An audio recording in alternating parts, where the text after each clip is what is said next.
ఈ సంవత్సరం వైకుంఠ ఏకాదశి సందర్భంగా ఉత్తర ద్వార దర్శనం కోసం 10 రోజులు నిర్వహించడం జరుగుతుంది. ఇప్పటికే ఇది అన్ని మాధ్యమాల ద్వారా కూడా చెప్పడం జరిగింది. అయితే ఈసారి టికెట్ల ప్రక్రియ మాత్రం చాలా వరకు మార్చడం జరిగింది. దీని మీద పూర్తి స్థాయిలో అన్ని విభాగాలు కానీ ఎలక్ట్రానిక్ ప్రింట్ మీడియా కూడా తెలుసు.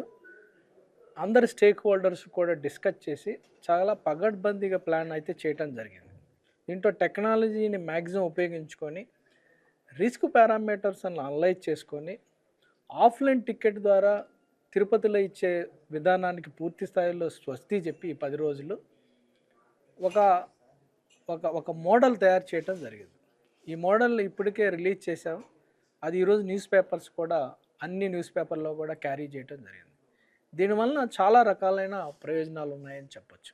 ఇది పూర్తి స్థాయిలో అందరూ కూడా చదివి అర్థం చేసుకొని దాన్ని వాళ్ళు రిజిస్ట్రేషన్ చేసుకొని డిప్ ద్వారా సెలెక్ట్ అయిన వాళ్ళు, డిప్ ద్వారా స్లాట్ అలాట్ అయిన వాళ్ళు first 3 days 30, 31 next year 1st తారీఖు ఈ 3 రోజులు కూడా స్లాట్ ఉన్న వాళ్ళు మాత్రమే దర్శనానికి వస్తే ఏ రకమైన ఇబ్బంది ఉండదు.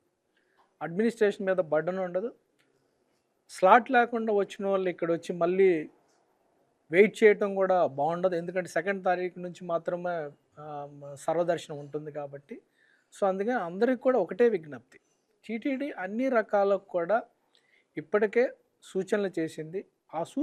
ఆ సూచనలు కూడా అందరూ ఫాలో అయితే ఎవరికి అడ్మినిస్ట్రేషన్కి బర్డన్ ఉండదు, వచ్చే భక్తులకు కూడా ఏ రకమైన ఇబ్బంది ఉండదని మీ ద్వారా తెలియజేయటం జరిగింది.